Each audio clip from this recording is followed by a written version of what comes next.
आदर्श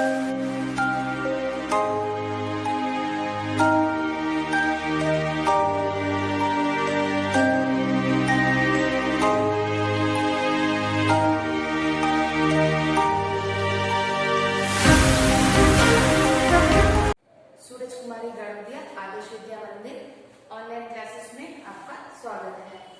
अपन ने दो लेसन में दो टॉपिक में अपन ने पढ़ा था उपभोक्ता संतुलन से क्या आशय है, उसके बाद अपन ने पढ़ा था कुल उपयोगिता, सीमांत उपयोगिता, उसको रेखा चित्र के द्वारा प्रस्तुत किया था। उसके बाद में हमने एक टॉपिक पढ़ा था कि दो है गणनावाचक विश्लेषण और क्रमवाचक विश्लेषण के द्वारा उपभोक्ताओं की संतुष्टि के स्तर को कैसे ज्ञात किया जाता है। इस क्रम के अंतर्गत हम सबसे पहले लेंगे क्रमवाचक दृष्टिकोण। Professor JK. हिक्स ने, किसने लिखा है? जे.के. हिक्स ने हमें क्रमवाचक दृष्टिकोण दिया था। इन्होंने कहा था कि प्रत्येक उपभोक्ता को जो उपयोगिता की संतुष्टि प्राप्त होती है उस संतुष्टि को हम क्रम दे सकते हैं। अब इसके अंतर्गत हम पढ़ेंगे कि उपभोक्ता को संतुष्टि कहाँ प्राप्त होती है और कितनी प्राप्त होती है। इसको ज्ञात करने से पहले हम पढ़ेंगे तटस्थता वक्र, इंडिफरेंट कर्व किसे कहते हैं। तटस्थता वक्र का अर्थ पढ़ेंगे दो वस्तुओं के संयोग को बताता है। तटस्थता वक्र दो या दो से अधिक वस्तुओं के विभिन्न संयोगों को बताता है।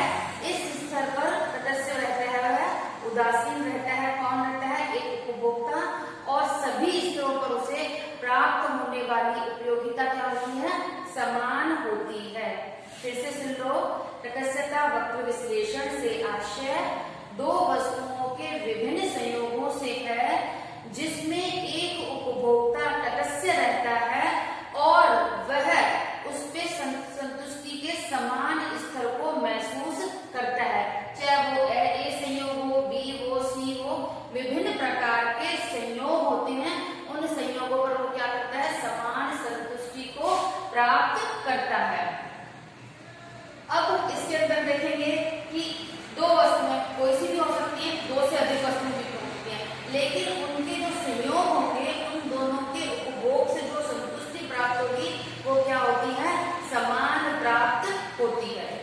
इसको हम किसके अंतर्गत दिखाएंगे? तटस्थता सारणी के अंतर्गत हम इसको बताएंगे। सारणी को समझने से पहले हम तटस्थता समूह को समझेंगे कि तटस्थता समूह क्या होता है। समूह मतलब ए और बी, या सेब और संतरे दो वस्तु हम लेते हैं। इन दोनों वस्तुओं का उपभोग करने से जो हमें उपयोगिता प्राप्त हो रही है, जो हमें संतुष्टि प्राप्त होती है, वह क्या करती है? समान प्राप्त होती है।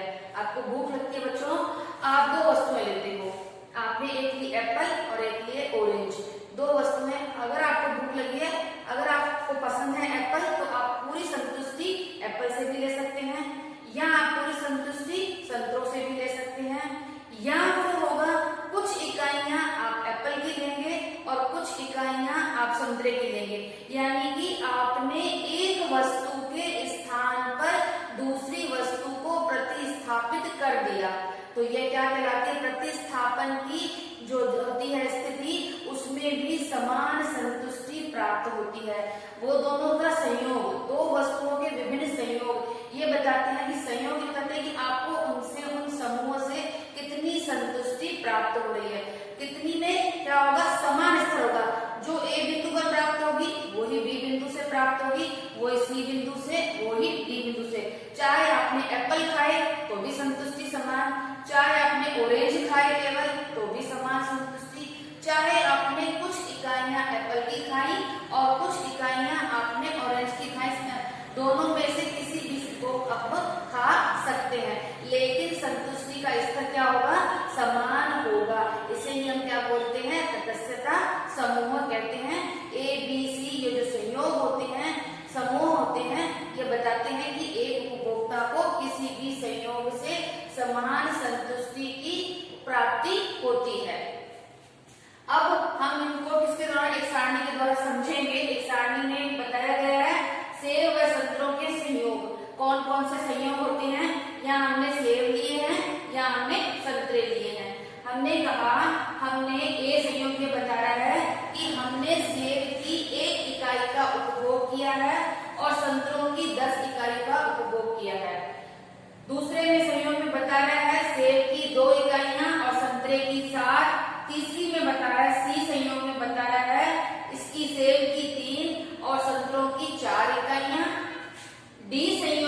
बताया है सेव से 4 संतुष्टि प्राप्त हो रही है और संचार से इसकी 4 इकाइयों का हमने इसमें उपभोग किया है। यानी कि चाहे आप इसकी 1 इकाई का उपभोग करो और इसकी 10, तो संयोग जो ए है वो ही इस बी पे भी वही भी समान होगा, सी पर भी समान होगा, डी पर भी समान होगा। ये जो संयोग होते हैं ये संयोग हमें इस बात की जानकारी देते हैं चाहे आप किसी भी वस्तु का उपभोग करो लेकिन उनसे प्राप्त होने वाली जो संतुष्टि होती है वो क्या कहलाती है, समान होती है। तटस्थता मैं आपको बार बार बताती हूँ हमारे अर्थशास्त्र इकोनॉमिक्स में एक ही टॉपिक एक ही शब्द के बहुत सारे नाम होते हैं। जैसे आप लोगों के होते हैं घर का नाम अलग होता है, स्कूल का अलग होता है, उसी प्रकार इसमें भी क्या है अलग अलग नाम है। इसके 2-3 नाम है, एक है हमारा उदासीनता वक्र, एक हमारा होता है अनधिमान वक्र और इंग्लिश में एक ही है indifferent curve. Indifferent curve English का नाम भी पेपर में पढ़ लेना, कई बच्चों को तटस्थता वक्र तो समूह तटस्थता समूह में पढ़ा ए हो, बी हो, सी हो या डी हो, वो हमें क्या देता है, समान संतुष्टि के स्तर को बताता है। यानी कि संयोग को बताता है कि एक उपभोक्ता होता है वह किसी भी संयोग को अपना सकता है, ए संयोग को भी अपना सकता है, बी को भी अपना सकता है, सी को भी अपना सकता है और डी को भी अपना सकता है। संतरे सेब की 1 इकाई और संतरे की 10 इकाइयां, सेब की 2 इकाइयां और संतरे की 7 इकाइयां। इस प्रकार इस तालिका के अंतर्गत हम सेब और संतरों के संयोग को बता रहे हैं। तटस्थता वक्र में यही होता है, 2 वस्तुओं के विभिन्न संयोगों को यह कौन बताता है, तालिका बताती है। यह क्रमवाचक दृष्टिकोण के अंतर्गत प्रोफेसर जे ने बताया कि संतुष्टि का स्तर कैसे प्राप्त हमको होता है। अब हम इसको इस रेखा चित्र के अंतर्गत प्रस्तुत करेंगे। इस सारणी को हमने क्या किया है, O और X पर हमने किसको बताया गया है, सेब को दिखाया गया है और O और Y पर हमने किसको बताया गया है, संतरे को बताया गया है। इसमें हमने देखा कि यदि हम सेब की 1 इकाई लेते हैं, कितनी ले रहे हैं, तालिका को देख के बनाएंगे, 1 ले रहे हैं, तो संतरों की कितनी ले रहे हैं, 10। अब हम देखेंगे सेब की हम 2 इकाइयां ले रहे हैं और संतरे की हम कितनी इकाइयां ले रहे हैं, 7।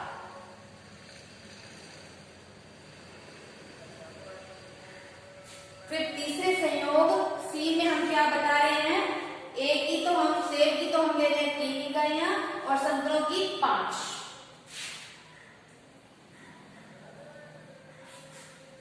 चौथे संयोग डी में हम ये बता रहे हैं कि हम सेब की 4 और संतरों की भी 4 ही वस्तुएं ले रहे हैं।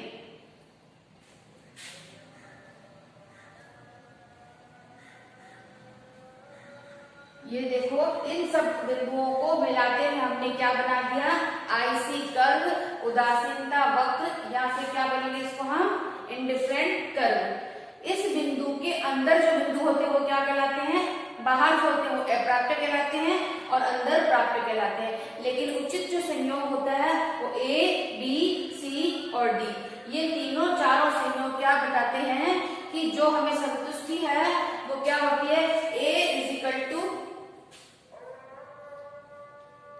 B, B is equal to C और C is equal to D. यानी कि ए वस्तु का उपभोग करने पर, इन दोनों वस्तुओं के उपभोग करने पर जो हमें समूह प्राप्त हुआ है इसकी संतुष्टि किसके बराबर है, बी की। अगर बी संयोग को अपनाते हैं तो उसकी संतुष्टि किसके बराबर है, ए के। बी की संतुष्टि सी के बराबर, सी की संतुष्टि, यानी कोई भी बिंदु ले लो, चाहे ए बिंदु लो, चाहे बी बिंदु लो, चाहे सी बिंदु लो, चाहे डी बिंदु लो, सब पर हमें क्या प्राप्त हो रही है, समान संतुष्टि की प्राप्ति हो रही है। तटस्थता वक्र बार बार बता रही हूँ, यही कहता है 2 वस्तुओं के विभिन्न संयोगों से प्राप्त होने वाली जो उपयोगिता होती है वो समान होती है। उसके बाद में अब हम देखते हैं तटस्थता मानचित्र किसे कहते हैं। तटस्थता मानचित्र पर एक ही रेखा चित्र पर, एक ही वक्र पर हम क्या कर देते हैं, जब बहुत सारे आईसी कर्व, इंडिफरेंट कर्व, अनधिमान वक्र बनाते हैं, इसके 3 नाम हैं, तटस्थता वक्र, अनधिमान वक्र और दूसरा उदासीनता वक्र। जब एक ही रेखा रेखा चित्रों पर, एक ही ग्राफ पर हम बहुत सारे आईसी कर्व बनाते हैं तो वो क्या कहलाते हैं? तटस्थता मानचित्र। जितना आईसी कर्व मूल बिंदु के निकट होता है, अब ये देखो, ये फर्स्ट वाला क्या है? ये निकट है। जितना आईसी कर्व मूल बिंदु की और निकट होता है उतनी संतुष्टि कम देता है, जितना दूरी पर होता है उतनी अधिक संतुष्टि हमें ये प्रदान करता है। अब आप देख रहे हो यहाँ पर आईसी फर्स्ट है, आईसी फर्स्ट हमको क्या दे रहा है? आईसी सेकंड की तुलना में कम संतुष्टि दे रहा है। मैं आपसे पूछूं कि दोनों में से संतुष्टि कौन सा दे रहा है, तो आप बताओगे जो ऊपर होगा वो अधिक संतुष्टि को प्रस्तुत करेगा। अब IC2 से ऊपर कौन सा वक्र बना हुआ है? IC3, तो IC3 कंपैरिजन IC2 की तुलना में ज्यादा संतुष्टि हमें प्रदान करेगा। यानी कि कहने का आशय है जो मूल बिंदु के जितना पास में होगा वह क्या कहलाता है? उतनी ही कम संतुष्टि देता है, जितना दूर होता है अधिक संतुष्टि देता है। हमसे पूछ लिया जाता है कि बताओ एक तटस्थता मानचित्र के अंतर्गत ऊंचा जो आईसी कर्व होता है वो किस बात को बताता है, तो हम बोलेंगे जितना ऊंचा मानचित्र होगा उसका प्रस्तुत तो वो हमें अधिक संतुष्टि को बताएगा। कि हम देखेंगे अगर हमसे पूछें तो किससे ज्यादा प्राप्त हो रही है? सबसे ज्यादा किससे संतुष्टि प्राप्त होती है? IC3 के थे, सबसे कम IC2। IC1 की तुलना में IC2 पे ज्यादा संतुष्टि प्राप्त हो रही है और IC2 की तुलना में IC3 पे ज्यादा संतुष्टि प्राप्त हो रही है।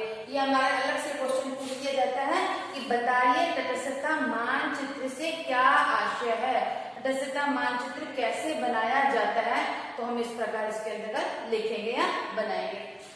फिर एक पॉइंट आता है बेटा, हमेशा मैं आपको बताती हूँ कि जो भी अर्थशास्त्र के जो 6 नंबर के क्वेश्चन आते हैं उसमें हमें ये नहीं लिखा जाता है कि इसकी विशेषताएं लिखिए, इसकी मान्यताएं लिखिए, लेकिन जिस प्रश्न में मान्यताएं होंगी, विशेषताएं होंगी, वो आपको बिना उनके पूछे लिखनी पड़ेगी। अब तटस्थता वक्र का अगर बड़ा प्रश्न आता है, मोस्ट क्वेश्चन ये बड़ा प्रश्न आ जाता है 6 नंबर का, उसमें ये पूछा जाता है तटस्थता वक्र के द्वारा उपभोक्ता की संतुष्टि को स्पष्ट करो, तो वहां आप अपने दिमाग से कैसे लिखोगे? पहले तटस्थता वक्र का अर्थ लिख के आओगे, अर्थ लिखने के बाद में उसका समूह किसे कहते हैं ये लिख के आओगे, फिर उसकी सारणी बनाओगे, सारणी के अंतर्गत उनके विभिन्न संयोगों के बारे में बताओगे, फिर इसकी व्याख्या करोगे।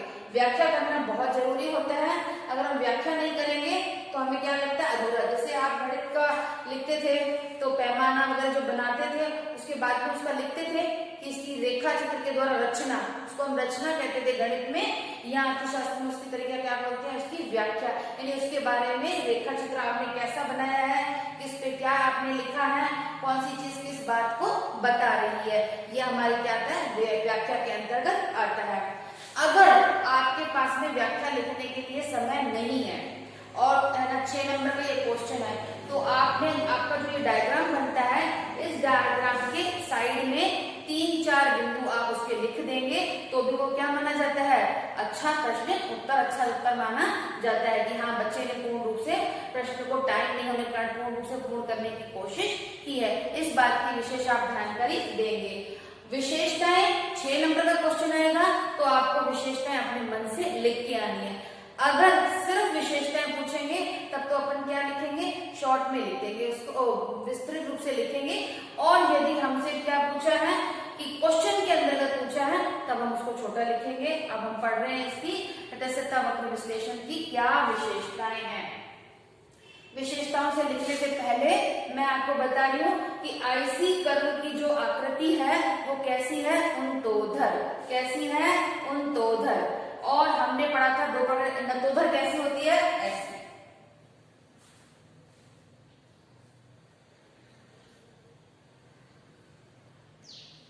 ये हमारी क्या है? नतोधर। ये हमने पढ़ा था फर्स्ट लेसन में। और इस लेसन में हमारी क्या होती है?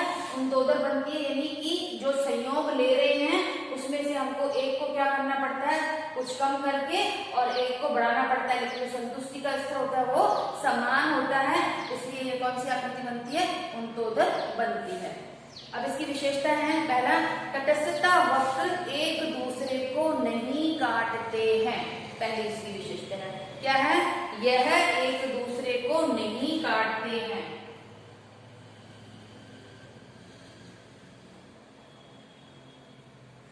अगर ये एक दूसरे को काट देंगे तो संतुष्टि का स्तर समान नहीं प्राप्त होगा। अगर हम ये वाला IC कर लेंगे तो इससे क्या होगा? तो ये ऊपर अधिकता को बता रहा है और इसे कम संतुष्टि को प्राप्त हो रही है। तो हम कहेंगे पहली विशेषता के अंतर्गत कि तटस्थता वक्र एक दूसरे को कभी भी नहीं काटते हैं। फिर दूसरा है, यह लंबवत नहीं होते हैं। तटस्थता वक्र की आकृति मैंने आपको कैसे बताई है? ऊर्ध्वाधर होती है। कभी भी तटस्थता वक्र की आकृति कैसे होती है? लंबवत। जी आपको बताया गया लंबवत इस प्रकार की आकृति तटस्थता वक्र की नहीं बनती है। क्यों नहीं बनती है इसकी आकृति इस प्रकार की? क्योंकि आप देखो इसकी जो नीचे x की जो क्वांटिटी है ये तो स्थिर है और इसकी क्वांटिटी में क्या होता है? बढ़ रहा है। तो एक चीज की अधिक मात्राएं और एक वस्तु की कम मात्राएं करके समान संतुष्टि के स्तर पर नहीं प्राप्त हो सकती है। समान संतुष्टि नहीं होगी तो क्या होगा? ये इसमें कभी भी लंबवत नहीं होते हैं। तीसरी इसकी विशेषता होती है कि यह क्षैतिज नहीं होते हैं। ये हमारी स्थिर रेखा होती है क्षैतिज। इसमें संयोग A, B और C को बताया गया है। इसमें A, B से अगर हम A संयोग को लेते हैं तो हम देख रहे हैं कि हमारे यहाँ पर A वस्तु की तो हमें O और Q ले रहे हैं और इसकी हम कितनी ले रहे हैं? केवल O और P।